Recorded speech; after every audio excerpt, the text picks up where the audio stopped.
ಒಂದು Bihar by nature ಕಾಂಗ್ರೆಸ್ಸಿನ ಭದ್ರಕೋಟೆ ಅಲ್ಲ.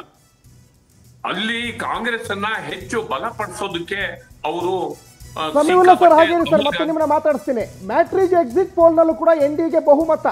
ಮ್ಯಾಟ್ರಿಜ್ ಎನ್ಡಿಎ 147ರಿಂದ 167, MGB 70ರಿಂದ 90, ಇನ್ನು JSP 0. ಮ್ಯಾಟ್ರಿಜ್ ಎಕ್ಸಿಟ್ ಪೋಲ್ ನಲ್ಲೂ ಕೂಡ ಎನ್ಡಿಎಗೆ ಬಹು ಪರಾಗ್ ಅಂತ ಹೇಳ್ತಾ ಇದೆ. ಇದು 4ನೇ ಸಮೀಕ್ಷೆ. ಇದು 4ನೇ ಸಮೀಕ್ಷೆ ಹೊರಬಿದ್ದಿದೆ. ಮ್ಯಾಟ್ರಿಜ್ ABP ಎನ್ಡಿಎ 147ರಿಂದ 167, MGB 70ರಿಂದ 90.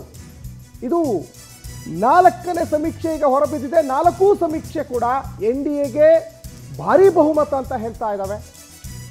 ನಿಜಕ್ಕೂ ಈ ಸಮೀಕ್ಷೆ ನೋಡ್ಬಿಟ್ಟು ಬಿಜೆಪಿಯವರಿಗೆ ಒಳಗೊಳಗೆ ಖುಷಿ ಆಗ್ತಾ ಇರ್ಬೋದು, ಆದರೆ ಸಮೀಕ್ಷೆ ಸಮ್ಟೈಮ್ ಉಲ್ಟಾನು ಕೂಡ ಆಗ್ಬೋದು. ಮ್ಯಾಟ್ರಿಜ್ ABP ಎಕ್ಸಿಟ್ ಪೋಲ್ನಲ್ಲಿ ಎನ್ಡಿಎಗೆ ಭಾರಿ ಬಹುಮತ ಅಂತ ಹೇಳ್ತಾ ಇದೆ.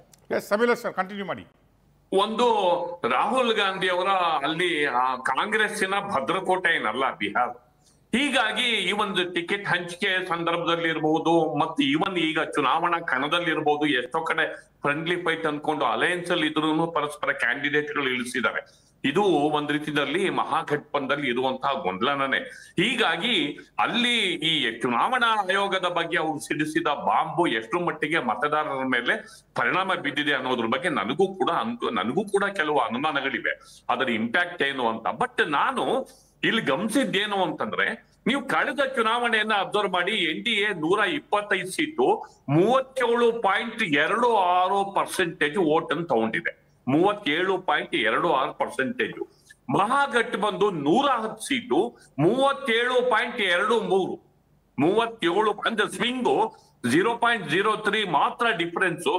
ನೆಕ್ ಟು ನೆಕ್ ಫೈಟಿಂಗ್ ಅಲ್ಲಿ ನಾವು ಕ್ಯಾಟಗಾರಿಕಲ್ ಆಗಿ ಅವರೇ ಗೆಲ್ತಾರೆ ಇವರೇ ಗೆಲ್ತಾರೆ, ಇವನ್ ಎಕ್ಸಿಟ್ ಪೋಲ್ ಹೇಳಿದ್ರು ಕೂಡ ನಾವು ಕನ್ಕ್ಲೂಷನ್ ಬರಕ್ ಆಗೋದಿಲ್ಲ. ನೀವು ಈ ಪ್ರೀವಿಯಸ್ ಎಲೆಕ್ಷನ್ ನ ತಗೊಂಡ್ರೆ 2020ನೇ ಇಸ್ವಿನಲ್ಲಿ RJD 125 ತಗೊಳುತ್ತೆ, JDU NDA 108 ಅಂತ 11 ಸಮೀಕ್ಷೆ. RJD 125, RJD plus alliance 125, JDU plus NDA ಇವೆಲ್ಲ ಸೇರ್ಕೊಂಡು 108 ತಗೊಳುತ್ತೆ ಅಂತ ಎಲ್ಲಾ 11 ಸಮೀಕ್ಷೆ ಬಂದಿತ್ತು. ಆದ್ರೆ ರಿಸಲ್ಟ್ ಬಂದಾಗ NDA 125, JDU 110 ಬಂತು. ರಿಸಲ್ಟ್ ಬಂದಾಗ ಉಲ್ಟಾ ಬಂತು. ಆಮೇಲೆ ನೀವು 2015 ಎಲೆಕ್ಷನ್, ಬಿಹಾರ್ ಎಲೆಕ್ಷನ್ ತಗೊಂಡಿ, RJD JDU ಅವರು ಇಬ್ರು ಇದ್ರು. ಅವಾಗ RJD ಮತ್ತು JDU ಒಂದಿದ್ರು, BJP ಅಂಡ್ LJP ಬೇರೆ ಅಲಯನ್ಸ್ ಇತ್ತು. ಅಲ್ಲಿ ಮಹಾಗಠಬಂಧನ್ 123 ಬರುತ್ತೆ, NDA 114 ಬರುತ್ತೆ ಅಂತ ಎಲ್ಲಾ 11 ಸರ್ವೆಗಳು ಹೇಳಿದ್ರು. ಮಹಾಗಠಬಂಧನ್ 123 ಅಂತ. ಆದ್ರೆ ಬಂದಿದ್ದು RJD JDU 178. ಇವ್ರು ಹೇಳಿದ್ದು 123, ಬಂದಿದ್ದು 178. ನಾನು ಇದನ್ನ ಯಾಕೆ ಹೇಳ್ತಿದ್ದೀನಿ ಅಂತಂದ್ರೆ, ನೆಕ್ ಟು ನೆಕ್ ಹೋದಂತ ಸಂದರ್ಭದಲ್ಲಿ 10 ಸೀಟು 12 ಸೀಟಲ್ಲಿ ಟಿಲ್ಟ್ ಆಗುತ್ತೆ ಅನ್ನುವಂತ ಸಂದರ್ಭದಲ್ಲಿ ಎಷ್ಟೋ ಸರಿ ಸರ್ವೆಗಳು ನಿಖರವಾಗಿರೋದಿಲ್ಲ. ಹಾಗೇನು ಸರ್, ಪೀಪಲ್ಸ್ ಇನ್ಸೈಟ್ ಮತಗಟ್ಟೆ ಸಮೀಕ್ಷೆಯನ್ನು ಕೂಡ NDAಗೆ ಭರ್ಜರಿ ಗೆಲುವು ಅಂತ ಈಗ ಸಮೀಕ್ಷೆ ಹೇಳ್ತಾ ಇದೆ. NDA 133ರಿಂದ 148, MGB 87ರಿಂದ 102, JSP 002 2 ಸ್ಥಾನ ಬರ್ಬೋದು. ಇನ್ನು ಪೀಪಲ್ಸ್ ಇನ್ಸೈಟ್ ಮತಗಟ್ಟೆ ಸಮೀಕ್ಷೆಯು ಕೂಡ NDAಗೆ ಭರ್ಜರಿ ಗೆಲುವು. ಇದು 5ನೇ ಸಮೀಕ್ಷೆ. NDA 133ರಿಂದ 148, MGB 87ರಿಂದ 102, JSP 0ಇಂದ 2 ಬರ್ಬೋದು. ಪೀಪಲ್ಸ್ ಇನ್ಸೈಟ್ ಮತಗಟ್ಟೆ ಸಮೀಕ್ಷೆ NDAಗೆ ಭರ್ಜರಿ ಗೆಲುವು. ಎಲ್ಲ ಸಮೀಕ್ಷೆನೂ NDAಗೆ ಬಹುಪರಾಕ್ ಅಂತಿದ್ದಾವೆ. ಇಲ್ಲಿ ಇನ್ನೊಂದು ಫ್ಯಾಕ್ಟರ್, ಈ ಎಲ್ಲ ಮತದಾನಗಳನ್ನು ನೋಡ್ತಾ ಇದ್ದಾಗ ಯಾವಾಗಲೂ ಬಿ ಟೀಮ್ ಅಂತ ಕರ್ಕೊಳ್ಳುವಂಥ ಕೆಲವು ಪಾರ್ಟಿಗಳು ಇರ್ತವೆ. ಯಾವುದೇ ಒಂದು ಪಕ್ಷದ ಬಿ ಟೀಮ್ ಅಂತ ಹೇಳೋದು. ಇಲ್ಲಿ ಕರ್ನಾಟಕಕ್ಕೆ ಬಂದರೆ JDU ಅನ್ನು ಕೆಲವೊಮ್ಮೆ BJPಯ ಬಿ ಟೀಮ್ ಆಗುತ್ತೆ, ಅದು ಕೆಲವೊಮ್ಮೆ ಬಂದಾಗ ಕಾಂಗ್ರೆಸ್ನ ಬಿ ಟೀಮ್ ಆಗುತ್ತೆ. ನೀವು ತೆಲಂಗಾಣ ಮತ್ತು ಹೈದರಾಬಾದಿಗೆ ಬಂದಾಗ ಅಲ್ಲಿ OIC ಪಾರ್ಟಿಗಳನ್ನು ನೋಡಿದರೆ ಅದನ್ನು ನಾವು ಹೇಳ್ತೀವಿ ಇದು ಯಾರ್ದೋ ಒಂದು ಬಿ ಟೀಮು ಅಂತ ಹೇಳ್ತಾರೆ. ಈ ಸಲ ಬಿಹಾರದಲ್ಲಿ ಒಂದು ಪಾರ್ಟಿ ಉದ್ಭವ ಆಗುತ್ತೆ, ಪ್ರಶಾಂತ್ ಕಿಶೋರ್ ಅವರ ಜನಸ್ವರಾಜ್ ಪಾರ್ಟಿ ಅನ್ನೋದು. ಏನನ್ಸುತ್ತೆ ನಿಮಗೆಲ್ಲ, ಈ ಬಿ ಟೀಮು ಯಾರ್ದು ಇರ್ಬೋದು, ಅಥವಾ ಯಾರಿಗೆ ಇದರ ಇಂಪ್ಯಾಕ್ಟ್ ಆಗಬಹುದು ಬರ್ತಾ ಇದೆ? ಟೈಮ್ಸ್ ನೌ JVC ಮತಗಟ್ಟೆ ಸಮೀಕ್ಷೆಯಲ್ಲೂ ಕೂಡ NDAಗೆ ಬಹುಮತ ಅಂತ ಹೇಳ್ತಾ ಇದೆ. NDA 135ರಿಂದ 140, MGB 88ರಿಂದ 103, JSP 0, ಅದರ್ಸ್ ಕೂಡ 0. ಇದು ಟೈಮ್ಸ್ ನೌ JVC ಮತಗಟ್ಟೆ ಸಮೀಕ್ಷೆಯಲ್ಲೂ ಕೂಡ NDAಗೆ ಈಗ ಭರ್ಜರಿ ಗೆಲುವು. ಬಹುಪರಾಕ್ ಅಂತ ಹೇಳ್ತಾ ಇದೆ. NDA 135ರಿಂದ 140, MGB 88ರಿಂದ 103, JSP 0 and others ಕೂಡ 0 ಅಂತ. ಆಲ್ಮೋಸ್ಟ್ ಈಗ ಇದುವರೆಗೂ ಬಂದಿರುವ ಎಲ್ಲ ಸಮೀಕ್ಷೆ ಕೂಡ NDAಗೆ ಆಲ್ಮೋಸ್ಟ್ ಎಲ್ಲ ಕಡೆ ಸ್ಟೇಟಸ್ ಕೋ ನೋಡ್ದಂಗೆ ಅನ್ಸುತ್ತೆ ನಿಮಗೆ. ಎಲ್ಲ ಕಡೆನೂ ನೋಡಿದ್ರೆ 130ಇಂದ 133ಇಂದ ಸ್ಟಾರ್ಟ್ ಆಗುತ್ತೆ ನಂಬರ್ಸ್ ಅನ್ನೋದು. ನಾನೀಗ ಬಿ ಟೀಮ್ ಬಗ್ಗೆ ಮಾತಾಡ್ತಾ ಇದ್ದೆ. ಸಮೀಲ ಸರ್, ಏನನ್ಸುತ್ತೆ ಈ ಸಲ ಪ್ರಶಾಂತ್ ಕಿಶೋರ್ ಅವರ ಪಾರ್ಟಿ, ನೀವೇ ಹೇಳಿದ್ರಿ 0.033% ಅಷ್ಟೇ ಲಾಸ್ಟ್ ಟೈಮ್ ವೋಟ್ ಟರ್ನ್ಔಟ್ ಆಗಿದ್ರೆ ಹಿಸ್ಟ್ರಿ ಕೂಡ ಬಿಕಮ್ ಡಿಫರೆಂಟ್ ಅಂತ ಹೇಳ್ತಾ ಇದ್ರಿ ನೀವು. ಈಗ ಇಲ್ಲಿ ಅಂತಹ ಪರಿಸ್ಥಿತಿ ಇರುವಾಗ ಪ್ರಶಾಂತ್ ಕಿಶೋರ್ ಅವರ ಪಾರ್ಟಿ ಯಾರಿಗೆ ಬಿ ಟೀಮ್ ಆಗಿ ಈ ಸಲ ವರ್ಕ್ ಆಗಬಹುದು ಅಂತ ಅನ್ಸುತ್ತೆ ನಿಮಗೆ? What may be the impact?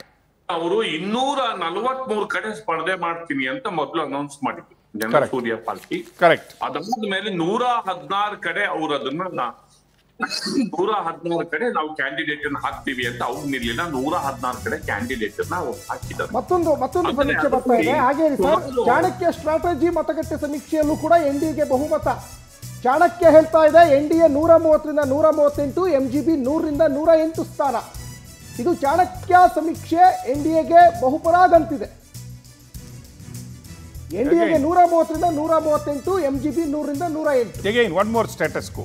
S Samila sir, 7 ಮತ ಸಮೀಕ್ಷೆಗಳು, ಎಕ್ಸಿಟ್ ಪೋಲ್ ಸಮೀಕ್ಷೆಗಳು ಬಂದಾವೆ.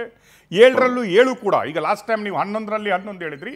ಈ ಸಲ ಈಗ ಟಿಲ್ ನಾವು 7 ಔಟ್ ಆಫ್ 7 NDA ಸ್ಕೋರ್ ಮಾಡಿದೆ. ಅಂದ್ರೆ ಆಲ್ಮೋಸ್ಟ್ ಸ್ಟೇಟಸ್ ಕೋ ಇದೆ ಲಾಸ್ಟ್ ಎಲೆಕ್ಷನ್ ತರ.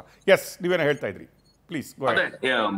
ಈಗ ಪ್ರಶಾಂತ್ ಕಿಶೋರ್ ಅವರು ಯಾರಿಗೆ ಅವರು ಹೊಡಿತಾರೆ, ಅದೇನೋ ರೂಲಿಂಗ್ ಪಾರ್ಟಿಗೆ ಅವರು ಪರವಾಗಿದಾರೋ ಅನ್ನೋ ಅವ್ರು ಹಾಕಿರೋದು ನೋಡಿರೋ ಅವ್ರ ಕ್ಯಾಂಡಿಡೇಟ್ಸ್ಗಳು ಅವರು ಎಲ್ಲೆಲ್ಲಿ ಸೆಲೆಕ್ಟಿವ್ ಪ್ಲೇಸಸ್ ಅಲ್ಲಿ ಹಾಕಿದ್ದಾರೆ ಕ್ಯಾಂಡಿಡೇಟ್ಸ್ ಗಳನ್ನ. ಅವರು ಜನರಲ್ ಆಗಿ ಹಾಕಿಲ್ಲ. ಕೆಲವು ಎಲ್ಲಿ 56,000 ಎಲ್ಲಿ ನೆಕ್ ಟು ನೆಕ್ JDU ಮತ್ತು BJP NDA ಅಲಯನ್ಸ್ ಮತ್ತು ಮಹಾಗಠಬಂಧನ್ ನೆಕ್ ಟು ನೆಕ್ ಕಡಿಮೆ ಅಂತರದಲ್ಲಿ ಫೈಟ್ ಅನ್ನ ಮಾಡ್ತಾವ. ಅಂತ ಕ್ಷೇತ್ರಗಳಲ್ಲಿ ಸುಮಾರು 56 ಕ್ಷೇತ್ರಗಳಿದಾವೆ.